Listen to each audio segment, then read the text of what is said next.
The Fellowship of Guelphissauga continues with the changing of seasons from Winter 2.0 into construction time. As usual, local Karens complain to the mayor about the snow and lack of immediate plowing on their residential streets.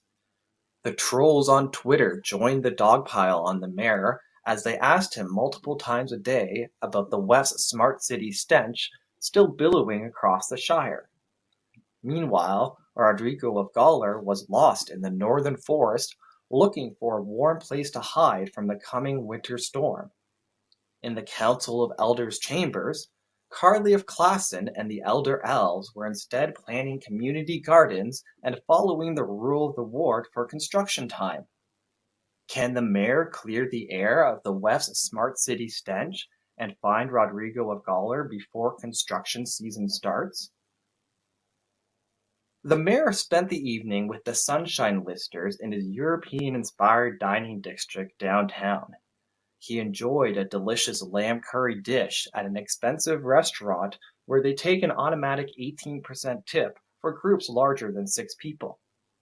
But the mayor didn't mind, since the Sunshine Listers could easily cover his bill. He returned home to clear his email before bed, since there was a big snowstorm coming the next day. But the mayor got very little sleep that night since his phone started exploding at 4 a.m. when the local Karens and trolls woke up to tackle the storm. The mayor stared into his phone with a confused face. Karens love bothering the manager, so why aren't they contacting the Shire's operations manager, who is directly responsible for snowplows? The mayor had a similar thought with the trolls complaining about the West Smart City stench and the warning from CSIS about the smart city technology. The trolls should be contacting the executive director of the Shire's Smart City office, who is the main mother weffer in town and directly responsible for pushing their agenda. His name is David Messe, and his contact information is available here.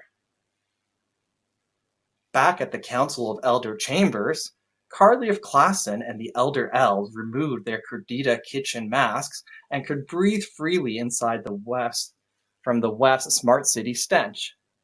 They reviewed the long report from the Sunshine Listers, who were still working from home, and edited the 100-page report down to 5 pages of quality information.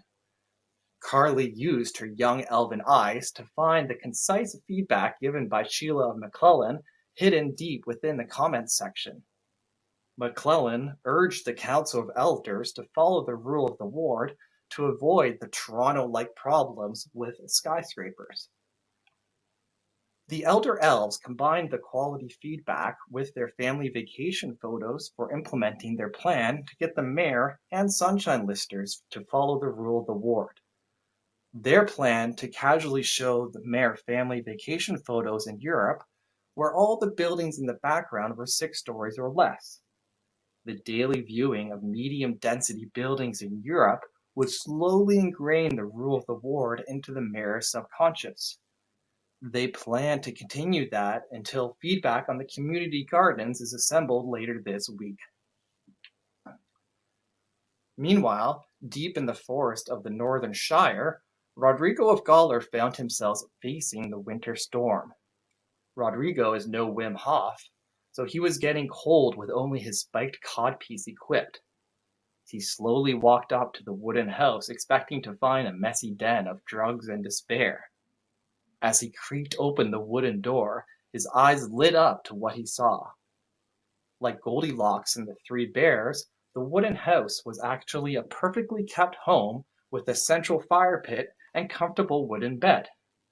Rodrigo didn't think twice and jumped into the bed. He pulled up the covers and quickly fell asleep.